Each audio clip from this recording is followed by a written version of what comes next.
Hello everyone, welcome. My name is Roland. The program is called Shedding Shackles. Today I'm going to do what I've been doing now for many years. I put the microphone on and I start to talk. And Lord willing, something good will come forth. You see, good comes into the world spontaneously, almost as if it came out of nowhere. It doesn't come from nowhere. It comes from somewhere, but it comes from another dimension. We have analogies that I could give you. For example, let's take happiness or joy. It comes in the oddest moments. When you least expect it, there it is, and you laugh or you're happy. And it was spontaneous. How many of you have, for example, you were going to go on a vacation and you overplanned, you planned everything and it wasn't so good. And then maybe you just made a spontaneous trip somewhere and it was an absolute delight. Well, that's the way joy is, and that's the way goodness is. It comes into the world seemingly from nowhere. And it's good. And there it is, and you see it. And then you know that goodness exists. There's a joy, you experience it, and you know that joy exists. It's beautiful. Where does it come from? I was listening to an audio about the beginning of the universe. And this man, this very brilliant man, said that in the beginning, the Bible tells us there was the void. And what was the void, or what is the void? It's nothing, absolute nothing. And it's black. Absolute black, the blackest black you could possibly imagine. And then God said, "Let there be light." And there was light. It was like, you see, that was the singularity, or part of the singularity. Intense heat, maybe. I think there was intense heat because you know what? Light contains both light and warmth, doesn't it? It illuminates and it also warms. So it was an intense light coming from intense heat, and it put light into the void. Now, something else was necessary, though, and it was the background field, or the background gravity field. 0-point energy, if you want to call it that. It was like lines of force that went out from this singularity. Lines of force in every direction, going winding round and round with precession, creating an ever-expanding spherical universe. And the boundary of the universe, wherever it is out there, far away, it's a giant sphere. And all of the galaxies and stars are inside of it. And there's a membrane, there's a boundary, and outside of the boundary is the void. The void. So there was this light, this bright heat and light. And the light leapt forth from the white, bright singularity. It leapt forth and traveled on lines of force in every direction. If you want to see something like that now, then all you have to do is strike a match. You could go into a dark room, like like in our house, we have a partial bath downstairs. It has a sink and it has a toilet, if you'll pardon the word. But there's no window. It's just it's like for guests. If you had guests visiting, they wanted to go wash their hands before dinner or something like that. That's what it's for. So anyway, you close the door and it's pitch black. Well, if you get a nice match and strike the match and hold it up, then instantly light disseminates in all directions, spreading out in all directions from that singularity. It's beautiful. So I just want you to see. Now, what's the difference between it and the original one? Well, of course, it's a difference in kind and magnitude. But also, you see, the lines of force are already there. In the beginning, the lines of force came out from that singularity, but now the lines of force are going in every direction. So a line of force is going into the point, where the flame is, goes in, from one angle and comes out the other. The lines of force are going in all directions. Every single direction. Left, right, up, down, at every possible angle. And the light then disseminates, and it's carried on those lines of force. It's carried by the background field. At 186,000 miles a second, it's carried. Forever. It's fantastic. So anyway, there's light. There is light that God created. Now, what is the purpose of light? Well, it is a gift. It's a gift from God. He gives us the gift, and then because of the light that shines upon everything, we can see his wonderful creation. And we are in awe of our Creator. And it gives glory to God. Yes, the light gives glory to him, because by the light we see his creation. And we marvel at his handiwork and his genius and his goodness, and light also gives warmth. Now, what I just want you to see very simply is that, there's the old debate, well, is light a particle or is it a wave? Well, you know what? I think that light is actually of a more refined spiritual substance, and it comes from another dimension. Now here's the other thing that this man said. He said that the void is nothing. Nothing. Nothing can come out of this void because it's nothing. But when this singularity appeared, suddenly it was there. Where did it come from? It didn't come from the void. It came from somewhere else. From another dimension it came. And so I think that light is from another dimension. It's from God. It's a gift. And when it comes into this dimension, this physical universe, it has a certain substance.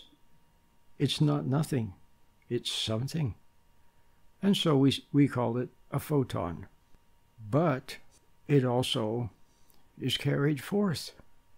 At 186,000 miles a second it's carried. And so there's some kind of a wave there, a perturbation of the pre-time field. And this perturbation spreads out. Like if you dropped a little stone into a pond, then you would see beautiful concentric waves going out in all directions. Well, maybe these little waves go out in all directions. They go with the light. The light surfs. The light surfs. You've probably seen videos of people surfing, like in Hawaii or somewhere where there's big waves. You see them on the wave. Here they come on their surfboard, and the wave is carrying them along. Well, that's it. That's light. There it is. There's light, whatever light is. This marvelous, mysterious, magical thing. There it is on its surfboard, and it's on the wave. Well, so there is a wave there, but the wave is not light. So this idea that light is a wave and the photon is a waves, no. It's carried by the waves. And, I'm sure there's much more that could be said about it, but right now we'll just keep it very simple and say that. But now, I want you to see that light is a substance. Now, here's an analogy. I was thinking about this morning. Love. Whatever love is, yes, real love, not phony love, not false love, not pretend love, not false compassion, not sensuous love, but real love. You know, like a parent for the child. Real love. It's something, isn't it? Love is something. It's not nothing. It's something. And when it's there, it's something. Now, this love, I'm trying to make an analogy in saying that light is something like that. It's something. It's not nothing. But what is love? Where does it come from? Does it come from atoms and does it come from molecules and substances and chemicals? No. It's something. It's almost otherworldly, isn't it? And how is it carried? Well, can you hear love in someone's voice? You can. A voice can be the medium for the love. So the medium in this case would be sound waves. So here come the sound waves, and they strike your ear, and you can hear love. Love in the sound wave. So the sound wave carries the love, but the love is not the wave, and love is not a particle. What is it? But it's something, isn't it? So I want you to ponder that. And perhaps in pondering it, you can realize the mystery. You know, Einstein said there's two ways to live. You can live like everything is a miracle, or you can live life like nothing is a miracle. Well, Einstein, he had the eyes of a little child. He saw the magic. Everything is magical. God's magic. And so he created love, and he found a way to put it into the universe, into the physical universe. Isn't that amazing that he could do that? See, if you take rocks and boulders and pieces of wood and iron and different molecules, there's no love there. How are you going to get love into all of that? How are you going to get love into flesh and blood? Into molecules? And how did God do it? It's amazing. It's magic, but he put love in it. And there it is. He put love in it. So he gives you love. Now, here's something about light. Light gives of itself, doesn't it? Light can travel for millions and millions of light years. So far, you can't even imagine light can travel. But then when light strikes something, it gives its energy. It gives its light. It gives its life to whatever it struck. Isn't that beautiful? It goes on, and then it sacrifices itself and gives something. That's very beautiful. So God created love. You know, I was reading this morning. I was thinking about light, so I went online and I was looking, and there was a NASA. You know, NASA puts out a lot of wonderful things, beautiful pictures of the universe that were taken from the satellites and so on. And it has articles. They have scientists, many scientists there. But anyway, they said that talking about light, that is created at the center of the sun. They're talking about the sun now. It's created, a photon is created at the center of the sun when two atoms fuse. It's fusion. And the two become one, and there's a light. And then the light works its way to the surface, and then from the surface it emanates at 186,000 miles a second out. But now here's the thing. Can you see the analogy? When two people come together, and then there's a new life. There's the conception of a human being. Now, the human being is not just the sperm and the ovum. There's an essence there that God puts in at the moment of conception, or it's there just before the moment. And there's the human being. It's beautiful.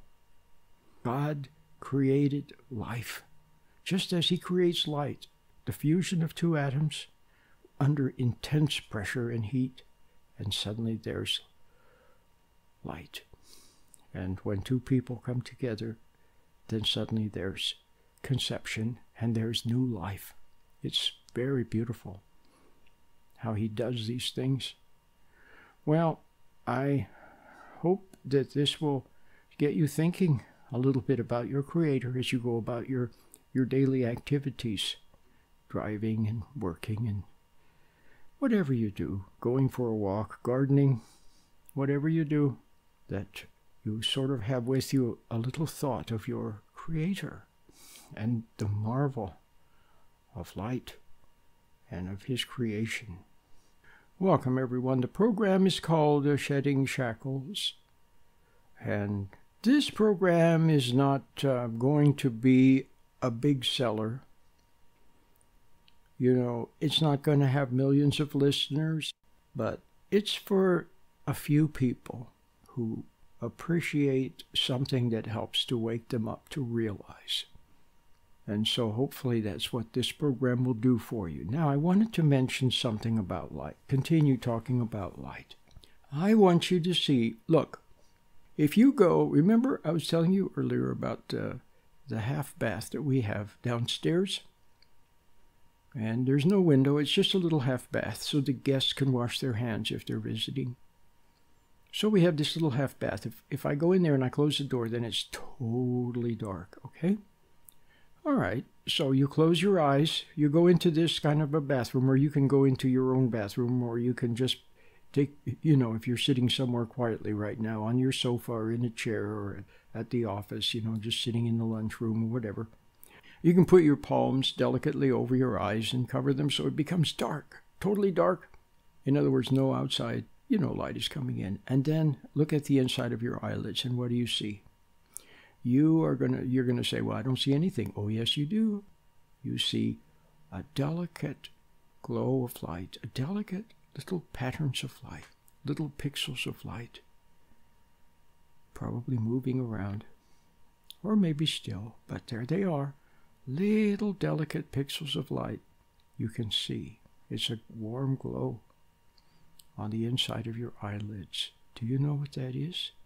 That's spiritual light. And light is light. It's a real thing. And I said that love is a real thing. Love is not nothing, it's something. And light is not nothing, it's something. And when you close your eyes and you look at the inside of your eyelids, you see little pixels of light. And that is light. It's not nothing. It's something. And what is that? It's illuminating your inside. You see, inside, you have like a universe inside. You have all your brain cells. They're like stars. Millions of them, billions of them, like a universe. And there is light shining. When you close your eyes, you can see that spiritual light. And it illuminates, it enlightens. It gives you intuition and foresight and hindsight and realizations and understanding and wisdom and love. All of those are contained in that light when you receive it, but you have to receive it. You have to receive it with joy and a willingness to know the truth. See, what does light make you aware of? It makes you aware of truth. You see things the way they are. Just like sunlight, you see things. Well, spiritual light shines within. And you can see and you can understand. And that light shines in your inside. And it gives light, a special energy, love energy to your whole body. And then you can go out in the world. And then you can express this love with your face, with a gesture, with your words. But what do most of us express before the time of enlightenment? Before you seek truth sincerely and find it, and find this inner light, and love it, and walk in it. Until that time, you walk in darkness, don't you? You walk in the eerie light of your imagination. You always are escaping into your imagination. And down in your imagination, thoughts talk to you. And you think they're your own thoughts. But where did they come from? They come from what's on the other side of your imagination and your mind. On the other side is the void. That's right. On the one side, you have the shining light. The shining light. But on the other side is the void. And that's where the dark thoughts come from, the void. So, if you're not walking in God's light, if you don't love His light, if you're not interested in truth, if you want to be God and play God instead of knowing God, see, most of us want to play God. We want to be God. We want people to worship us. We want people to admire us. We become angry if anybody looks at us funny. If anybody doesn't see us in a good light, we immediately become angry and hateful. That's right. So that's really not a very nice way of existing, is it? But if you could get your ego out of the way and realize that you're not God, that's all. You're not God. And stop trying to play God. And eat humble pie a little bit, but don't resent it. See, resentment is resistance. What do we resist? Mostly we resist the truth. We resent the truth.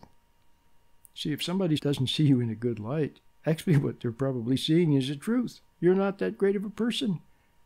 Yeah, you're a little bit phony. You're a little bit dishonest. You're a little bit sneaky. And yet you pretend to be good and pretend to be nice. So, if you have a kid and the kid sees you for what you are, then what do? You slap him around. You put him down. You use your devilish cleverness that comes up from your imagination to make it appear like he's wrong, like he's bad. That's right. So I think it's time that you start to look for your Creator and realize that God is God and you're not God. That would be a very nice realization on your part. It might be a little painful to your ego. But then where did this ego pride come from? Well, you inherited it. So you can't even take credit for it. So you're always trying to take credit for everything. Then when things don't go wrong, you blame yourself. See, even that's another ego trip. So stop blaming yourself. Realize that your ideas aren't your own. The ego pride that you have, you didn't give yourself that nature. It came down to you, generation to generation. And so basically what you are is a big nothing, just reflecting what's been spoon-fed into you and programmed into you and given to you, and you got by inheritance. So there you are, a big nothing. Okay, so just be a nothing for a while. Don't resent being a nothing. Maybe God can make you into a something. If you want to become a something of God, you have to become a nothing. But don't try to make yourself into a nothing. That would be another ego trip. So just see all of that. And instead of sitting around feeling sorry for yourself and trying to make everybody think you're a wonderful person when you're really not a wonderful person, just knock it off. Let your hair down. Do your work. Do your duty. And quietly begin to ponder the mystery and the marvels all around you. Look at other people. Instead of hating them, instead of judging them, just watch them and marvel. Don't say this is a nice person, that's a terrible person, he's good, she's bad. Stop making all these judgments. Stop naming everything. Here's a table, there's a chair, there's a coffee cup, there's a pen.